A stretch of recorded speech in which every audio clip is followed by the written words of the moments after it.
Welcome back to my channel. ఈరోజు మనము దుబాయ్లో సమ్మర్లో మనం కన్స్ట్రక్షన్ పనిచేసే వాళ్ళకు దుబాయ్ గవర్నమెంట్ అయితే చాలా మంచి చక్కటి అయితే మనకు చెప్పచ్చు. ఎందుకంటే ఇక్కడైతే మనకు 40 నుంచి 45 సమ్ టైమ్స్ 50 డిగ్రీలు కూడా పైనే మనకు టెంపరేచర్ ఉంటుంది. అందుకోసం అని చెప్పేసి ఇక్కడ మనకు దుబాయ్లో కన్స్ట్రక్షన్ కానీ, తర్వాత అవుట్ సైడ్ పనిచేసే వాళ్ళకి కానీ, బిల్డింగ్ సెక్షన్ కానీ, తర్వాత క్లీనర్స్ కానీ, రోడ్ పని చేసే వాళ్ళకి కానీ చాలా అంటే చాలా విపరీతమైన వేడి ఉంటుంది. కాబట్టి అందుకోసమని దుబాయ్ గవర్నమెంట్ అయితే మిడ్ డే బ్రేక్ అని చెప్పేసి మనకు ఈ ఈ నెలలో అయితే చాలా అయింది. జూన్ 15 నుంచి సెప్టెంబర్ 15 వరకు అయితే మధ్యాహ్నము 12:30 దాకా పని చేయాలి. ఆ తర్వాత 12:30 నుంచి మళ్ళీ 3 గంటల దాకా బ్రేకు.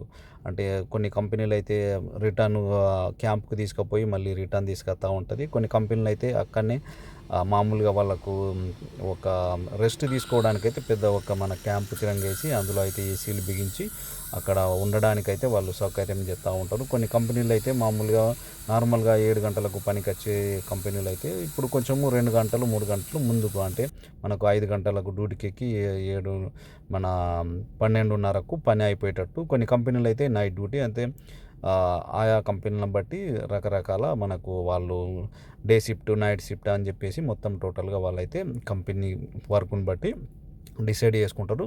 కానీ మాత్రము మధ్యాహ్నం పూట ఎవరైనా కానీ 12:30 తర్వాత ఎవరైనా కన్స్ట్రక్షన్లో పని చేసినట్టయితే మాత్రం దుబాయ్ గవర్నమెంట్ అయితే ఆ కంపెనీకి 5,000 అయితే ఫైన్ ఇస్తూ ఉంటుంది. ఎందుకంటే ఇది ఖచ్చితంగా కళాఖండిగా వాళ్ళు చెప్పారు. ఎందుకంటే లేబర్ ఇంపార్టెంట్. ఇక్కడ వర్క్ చేయడానికి లేబర్కి ఎవరైనా సరే వాళ్ళకు సహకరించి వాళ్ళకు మంచి ఆరోగ్యంగా ఉండడానికి కోసం అని చెప్పేసి లేబర్ దృష్టిని పెట్టుకొని అయితే దుబాయ్ గవర్నమెంట్ అయితే ఇదైతే మనకు ప్రతి ఎండాకాలము ఈ రూల్స్ అయితే తీసుకొస్తూ ఉంటుంది. తర్వాత మళ్ళీ యాజ్ ఇట్ ఈస్గా మళ్ళీ మనకు సెప్టెంబర్ 15 తర్వాత ఇక్కడ వాతావరణం కూడా కొంచెం కూల్ అవుతూ ఉంటుంది. కాబట్టి దాన్ని దృష్టిలో పెట్టుకొని అయితే దుబాయ్ గవర్నమెంట్ అయితే అన్ని కంపెనీలకు అయితే ఈ న్యూస్ని అయితే వాళ్ళు అప్డేట్ చేస్తూ ఉంటారు. దాంతోపాటు ఇది మంచి విషయం అని చెప్పుకోవచ్చు. ఎందుకంటే మనం నార్మల్గా నిలబడాలంటే ఎంతో కష్టంగా ఉంటుంది. అటువంటిది ఎండలో పని చేయాలంటే చాలా ఇబ్బందిగా ఉంటుంది.